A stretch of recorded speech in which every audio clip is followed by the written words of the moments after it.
Hey guys, welcome back to my channel. If you are new, thank you for tuning in. My name is Courtney, and yes, I am in my closet.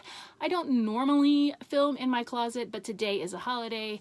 All three kids are home. They all have friends over, and there are literally little people upstairs, downstairs, inside, outside. They're everywhere. This was the quietest place I could find, and I really wanted to get this filmed so that I could get this video up to you guys tomorrow.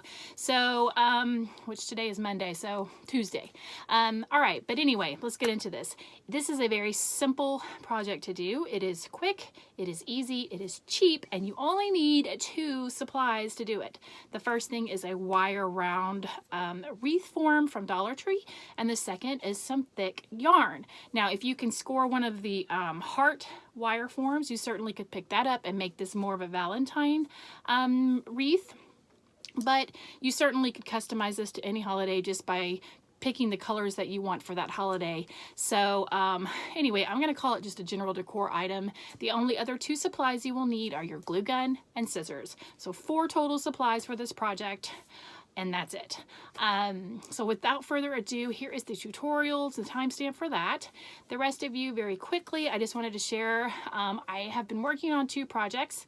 My Facebook group kind of got a hint with the heart with the holes. I have to say, I think these may be my favorite to date. So I'm super excited. So those 2 will be coming together in one video. And then next, I've had several people ask me to join the Facebook group. If you have not gotten approved yet, go back and just make sure that you answered the 2 questions. It'll pop up, it'll say join group, and it's really easy to not like just quickly type yes, yes. It's just a way to let me know that you acknowledge the rules and that you're not a spammer. So if you haven't gotten approved, just go back and check it, because I do typically approve them pretty quickly. And then lastly, at the end of this tutorial, those of you who are asking about my drop cloth kitchen valance, I will quickly show you how I did that and made that for less than $9. No sew, super easy, and yeah. Hopefully there will not be any more intros in my closet, but this is the week that my craft room renovation starts, so I'm super excited about that. And yeah, I'm just glad my closet's kind of clean. Well, this is clean to me, but anyway. All right, guys, let's get into this tutorial. Okay, so now I'm ready to start working on my wreath. So my first step here is just to find the end of the yarn, which will take me a hot minute here because it's normally tucked in and I just couldn't find it.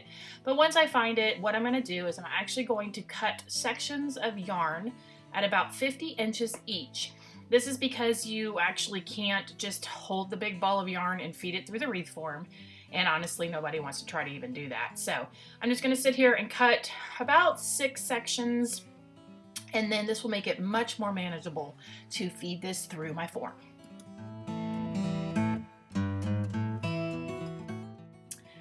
My yarn is now cut, and now I'm just going to start feeding it through, and it's very simple. You just start by going under, over, under, over. When you get to the top, you do the opposite, under, over, and you're just going to continue doing that until you fill up the entire wreath form.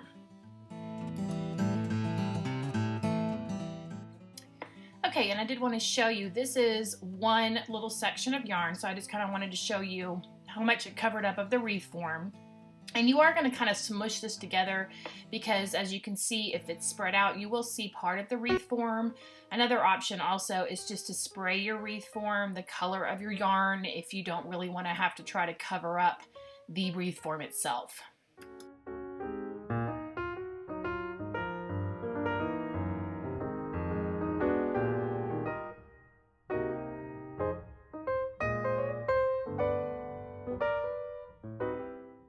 Here's what it looks like with it all filled in. And now what I'm going to do is I'm just going to kind of play around with some ribbon, some yarn. This is how much of the yarn was left over, in case you're wondering. So you could probably make several of these wreaths.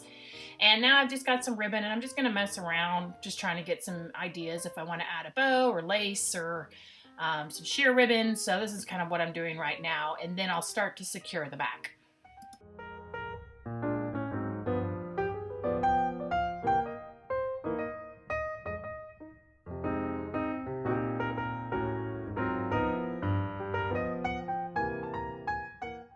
All right, now I'm just kind of picking a point on my wreath to start, and I'm just going to start by hot gluing a piece down, just a little glue on the back, and then as I go I will just kind of fluff the little loops, get in the size I want. I'm marking here where I started. I don't know that that really matters, but for me I just kind of wanted to see, I guess, how much progress I'd made and where I was. So I'm going to mark here and then just go all the way around, securing with hot glue and trimming off the extra yarn.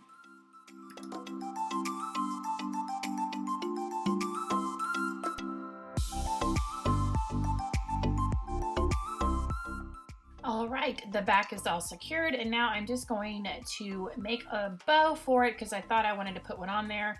And several of you had asked how I made the bows on my wreaths that I showed you guys in my Christmas home tour, and this is pretty much it. I piece them together to kind of get that perfect look. So basically I just get my piece of ribbon and I secure a loop to the middle and then do the same for the other side, and then I will make a middle piece for it and make it kind of loose because I realized I wanted to go ahead and have it double looped. So this is my middle piece, and then again I will secure it to the back, making it kind of loose and not tight so that I can squeeze another loop in there.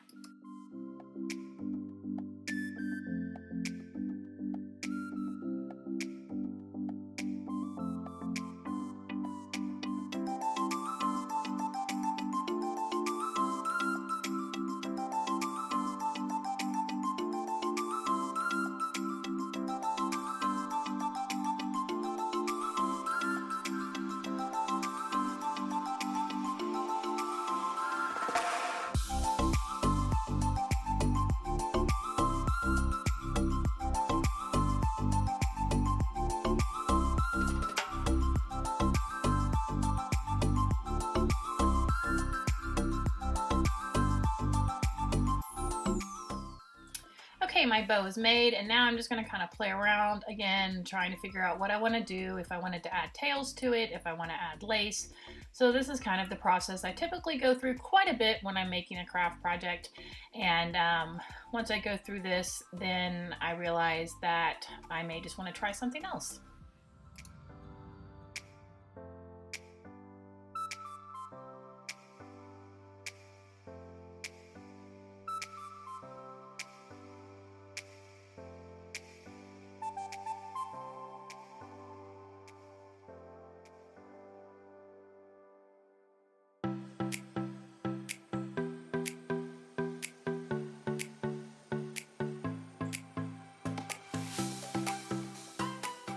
Okay, I spent a lot of time messing around, then I thought, oh, I'll tie a bow with some yarn, and no, didn't want to do that.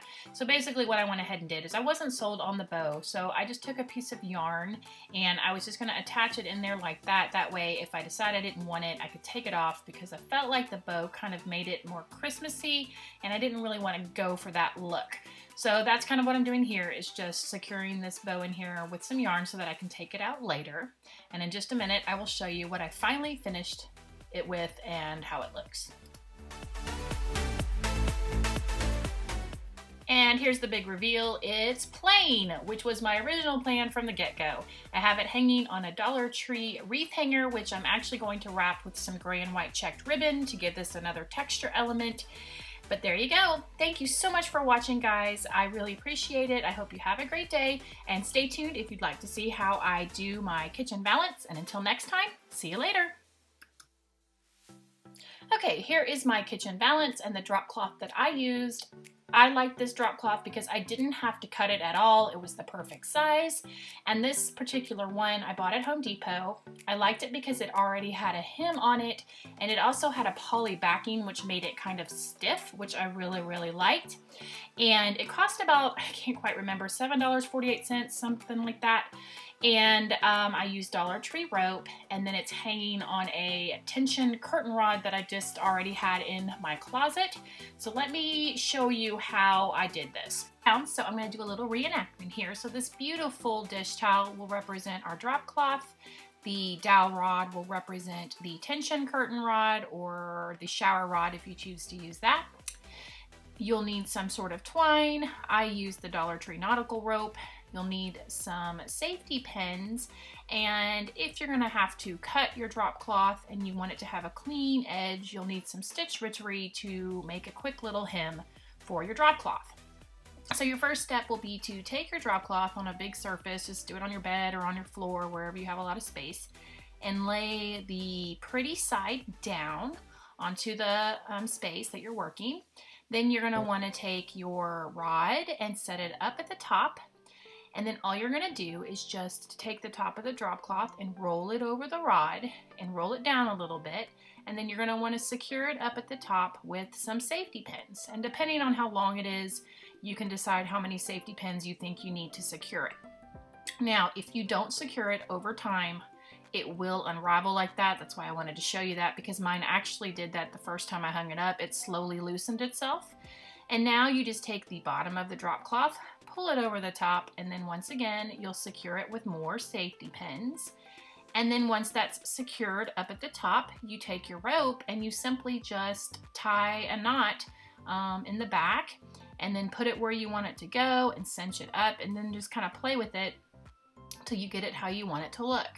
Now, if you do not have a sewing machine and you do want the clean edges, all you have to do to get this to look nice and pretty is you're just going to take some stitch witchery and set it on the edge of your drop cloth, and then you fold it over and iron it. And here in just a second, I'll show you what I'm talking about. But now you can kind of see, you just play with it and get it bunched up. And then if you stand by for 2 seconds here, let me show you what I'm talking about on how to get a good hem.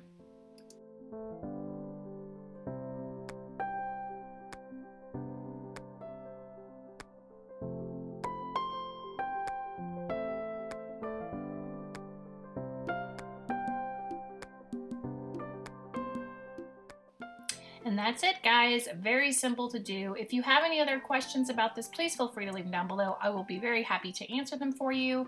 And again, thank you so much for watching. I hope you guys have a great day, and I'll see you in the next tutorial.